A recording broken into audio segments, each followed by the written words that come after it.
1995 में एक company incorporate हुई, मिसेस बैक्टर्स फूड स्पेशलिस्ट लिमिटेड, जो एक पंजाब से बिलोंग करती है एक कंपनी, जो कंपनी के दो प्रोडक्ट सेगमेंट हैं। एक प्रोडक्ट सेगमेंट है बिस्किट का और एक प्रोडक्ट सेगमेंट है बेकरी का।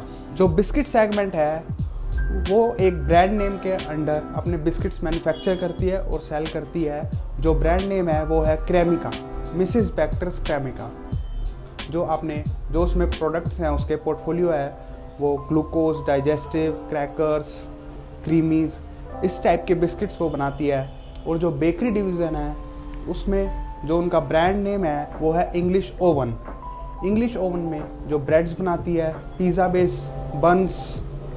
आइए आज हम इसी पे चर्चा करने आए हैं, लेकिन उससे पहले इस चैनल को सब्सक्राइब करना ना भूलें and don't forget to press the bell icon button.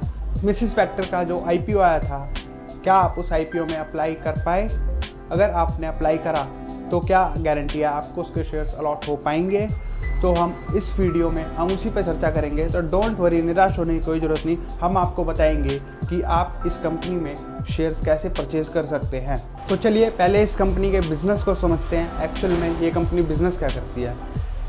इस कंपनी का बिज़नेस है जो इसके दो प्रोडक्ट का सेगमेंट्स है। एक प्रोडक्ट का सेगमेंट है बिस्किट्स का। उस बिस्किट्स कैटेगरी में आते हैं ग्लूकोज, डाइजेस्टिव, क्रैकर्स, क्रीमीज़, इस टाइप के बिस्किट्स बनाती है। जो उसका ब्रांड नेम है बिस्किट्स का वो है क्रेमिका। और एक दूसरा सेगमेंट है बेकरी सेगमेंट, जिसमें ये breads, pizza base, buns, fruit breads and garlic breads, अब इस टाइप के ब्रेड्स बनाती है। जो उसका ब्रांड नेम है इंग्लिश ओवन। ये दो टाइप के सेगमेंट हैं इस कंपनी के। और जो प्रीमियम सेगमेंट है बेकरी का, वो ज़्यादातर मोस्टली 3 सिटीज़ में है, दिल्ली NCR, मुंबई, बेंगलोर। इस कंपनी के जो स्ट्रॉन्ग मैन्युफैक्चरिंग यूनिट्स हैं, 6 मैन्युफैक्चरिंग यूनिट्स हैं, जो हैं UP, Maharashtra, Himachal Pradesh and Karnataka and Punjab. इसका स्ट्रॉन्ग डिस्ट्रीब्यूशन नेटवर्क है, जिसमें से 154 सुपर स्टॉकिस्ट्स हैं एंड 644 डिस्ट्रीब्यूटर्स हैं, जो सप्लाई करते हैं प्रोडक्ट्स को कम से कम 4,58,000 रिटेल आउटलेट्स पे। और इनके खुद के प्रीफर्ड आउटलेट्स हैं जो हैं अप्रॉक्सीमेट 3594 आउटलेट्स। एंड यह कंपनी जो है इंडिया में कम से कम 23 स्टेट्स में अपने प्रोडक्ट्स को सेल करती है और ऑल ओवर वर्ल्ड में 64 कंट्रीज़ में इस प्रोडक्ट्स को एक्सपोर्ट करती है अंडर इट्स ओन ब्रांड। अपने खुद के ब्रांड नाम पे एक्सपोर्ट करती है ऑल ओवर वर्ल्ड। इस कंपनी की जो स्ट्रेंथ है, इस कंपनी की स्ट्रेंथ के बारे में बात करते हैं। कॉम्पिटिटिव स्ट्रेंथ्स क्या है? ये कंपनी एक मोस्ट लीडर है इन नॉर्थ इंडिया बिस्किट सेगमेंट्स में और बेकरी सेगमेंट्स में, और वेल डाइवर्सिफाइड प्रोडक्ट्स पोर्टफोलियो है इस कंपनी का। और सबसे बड़ी बात, इस कंपनी के पास सर्टिफिकेट्स हैं FSSC के, US FDA से approved, BRC Britell retail consortium वहाँ से अप्रूव्ड हैं। तो इनका क्वालिटी कंट्रोल भी सबसे बेस्ट है एंड ये 64 कंट्रीज़ में लीडिंग एक्सपोर्टर है। एंड मैन्युफैक्चरिंग प्रोडक्शन प्रोसेस भी अच्छा है इनका, मॉडर्न है काफ़ी। And strong cell and distribution network वो बहुत ही खास है इनका। मैंने आपको बताया 4,58,000 इनके आउटलेट्स पे स्ट्रॉन्ग डिस्ट्रीब्यूशन नेटवर्क्स है और 3600 इनके रिटेल खुद के आउटलेट्स हैं। तो काफ़ी जो इस कंपनी के पास स्ट्रेंथ है, ये इसकी स्ट्रेंथ की बात हो गई।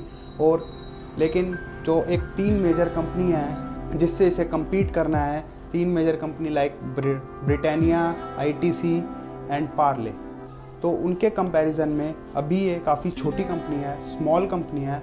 लेकिन आगे चल के एक छोटी मछली बड़ी मछली बनती है। स्मॉल कैप से मिड कैप बनेगी, मिड कैप से लार्ज कैप बनेगी। तो चलिए इस कंपनी के कुछ फाइनेंशियली फिगर्स का भी बात कर लिया जाए।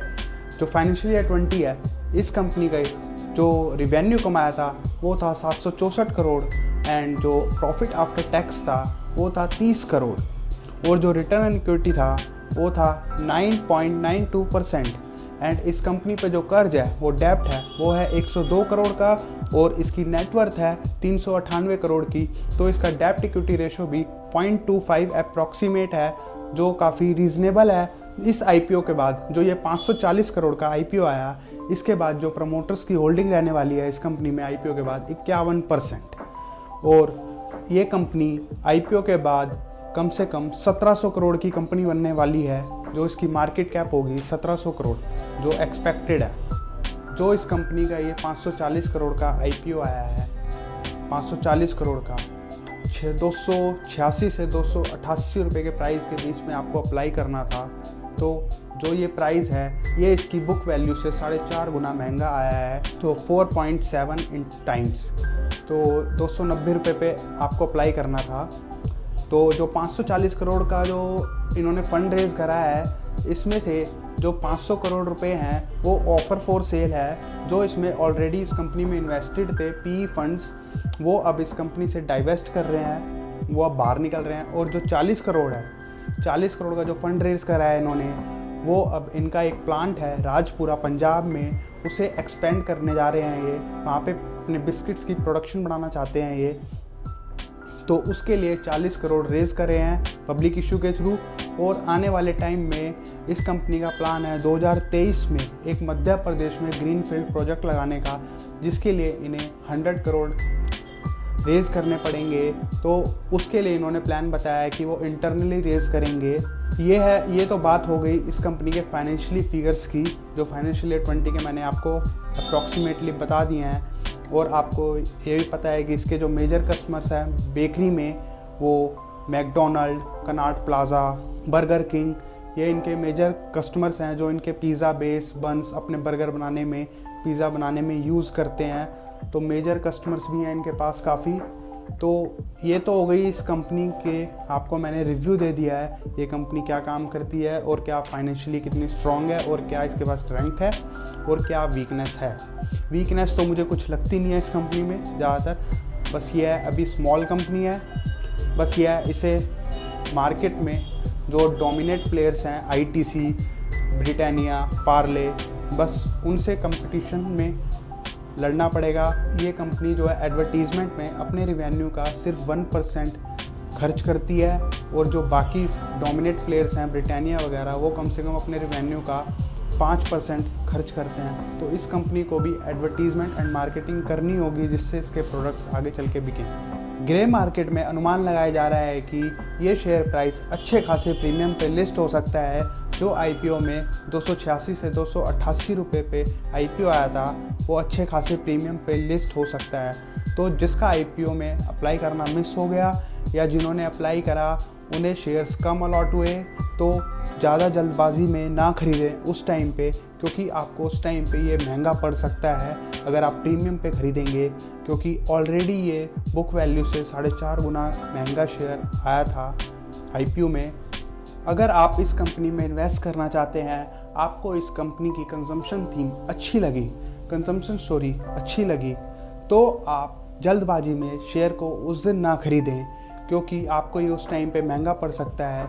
तो जब भी फ्यूचर में आप इस कंपनी को एनालाइज करें, वॉच करें इसके शेयर को, और फ्यूचर में जब भी शेयर वापस आपको डिप में मिले, वही आईपीओ के प्राइस पे मिले, तब आप इसमें इन्वेस्ट कर सकते हैं। तो निराश होने की कोई ज़रूरत नहीं है, आपको अच्छे प्राइस पे मिलेगा शेयर। आई होप आपको वीडियो पसंद आया होगा, तो लाइक एंड शेयर ज़रूर करें। और इस कंपनी से रिलेटेड अगर आपकी कोई भी क्वेरी है तो आप मुझे कमेंट कर सकते हैं। आने वाले जितने भी आईपीओ हैं कहीं मिस ना हो जाएं, तो उसके लिए जल्दी से हमारा चैनल सब्सक्राइब कर लीजिए, ताकि आपको पल पल की खबर मिलती रहे। और जो आने वाले आईपीओ हैं उसकी इन्फॉर्मेशन भी मैं अपने चैनल पर डालता रहूँगा। तो थैंक्स फॉर वॉचिंग मी।